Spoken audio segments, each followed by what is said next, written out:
হে মুরিদ, আগে জাহাপনা, আমার মেডিসিন গুলো একটু সাজায় রাখো। ওকে জাহাপনা, আমি সাজিয়ে রেখেছি।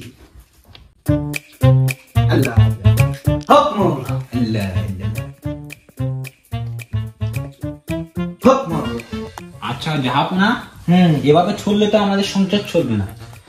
হ্যাঁ মানব, এত অধৈর্য হইও না, আসবে আসবে। হুজুর আপনি যাহা বলেন। হুজুর আছেন নাকি? হুজুর আমার কাছে একটা কাজ আছে। হুজুর আমি এত অধৈর্য হইও না বৎস, তোমার ব্যাপারটা আমি বুঝছি, তুমি কেন আসলা। হুজুর যেহেতু আপনি বুঝছেন আমি কি জন্য আসছি, স্যার বলেন স্যার আমি কি জন্য আসছি। হক মাওলা, হে বৎস, তোমার সকল সমস্যা তুমি খুলে বলতে পারো। আমার কাছে সকল মেডিসিন আছে, তোমার কি মেডিসিন প্রয়োজন?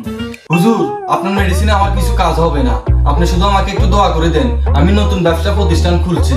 তোমার কি দোয়া লাগবে বৎস, তুমি আমাকে বলতে পারো। হুজুর আমি নতুন একটা দোকান দিছি, আজ 4-5 দিন হয়ে গেছে, কিন্তু একটা কাস্টমার পাইতেছি না। হুজুর আপনি একটু দোয়া করে দেন হুজুর। ও তোমার এই সমস্যা, আমি তোমার ব্যাপারটা এখন দেখতেছি। মনে ধরেন। ও আচ্ছা ধরলাম। হক মাওলা, হক মাওলা, হক মাওলা। আমিন। হে বৎস, তোমার সমস্যাটা হুজুরে দেখছে, তোমার সমস্যার সমাধান দিছে। তোমার দোকানে ভরপুর কাস্টমার হবে, আর তোমার দোকানের প্রথম কাস্টমার হবে আমাদের হুজুর। তিনি আল্লাহর কাছে দোয়া করছে, হুজুর যদি প্রথম কাস্টমার হয়, তোমার দোকানের উন্নতি তুমি দেখবে যে সব বাড়তে আছে শুধু, বুঝছো?